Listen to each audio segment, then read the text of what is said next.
the next piece of equipment that you're definitely going to need after you learn how to play your keyboard a little bit and you're comfortable with your singing. Of course, you're going to want to play for family, in public and places. That's hard telling. But the next piece of equipment you're going to really need is going to be an external amplifier. Now this would go from the back of your keyboard into it, but what I want to tell you here now is there's all kinds of amplifiers that are on the market. What you need is an amplifier that is intended for the keyboard. Just ask for a keyboard amplifier, and the one that I'm showing you right here now is the BEHRINGER, and I really love this.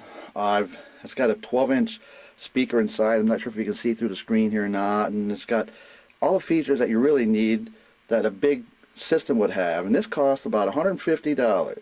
And I got this at Guitar Center, which is part of the Musician's Friend magazine.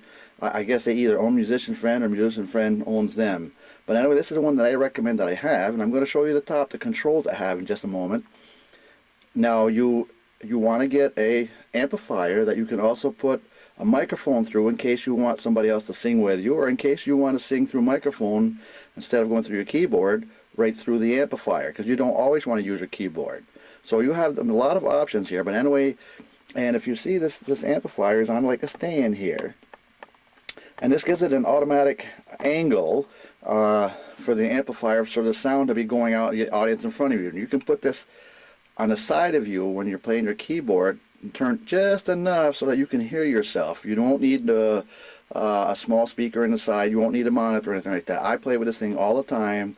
I have no problems, and I really love having it because it's so portable.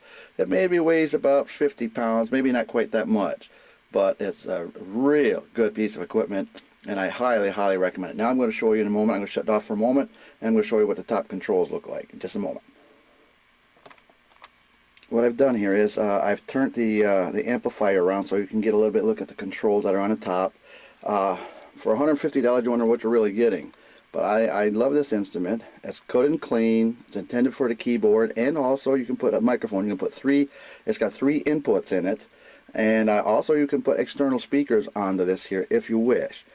So what I'm going to do is zoom in a little bit so you can see a little bit what the controls are, and to show you that this is a good quality instrument, and I highly recommend it. And I'll show you the back now, just a moment.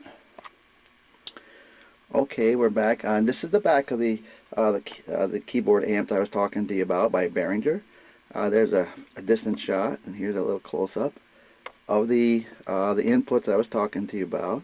And as you can see, there they are right there. You got one directly for a mic, and you got 2 other. I would say, I think you got 4 inputs, to be honest with you. And you can put if you want to, you can put another playing instruments in between acts. Say you want to have a CD player or something like that. Well, you have the option to do that as well. But even if you don't get this one here, make sure you get an amp that's intended to be used for a keyboard, and also that you have the option to plug in a microphone should you want to do that, to isolate coming from your keyboard. This is only a recommendation. The rest is all up to you.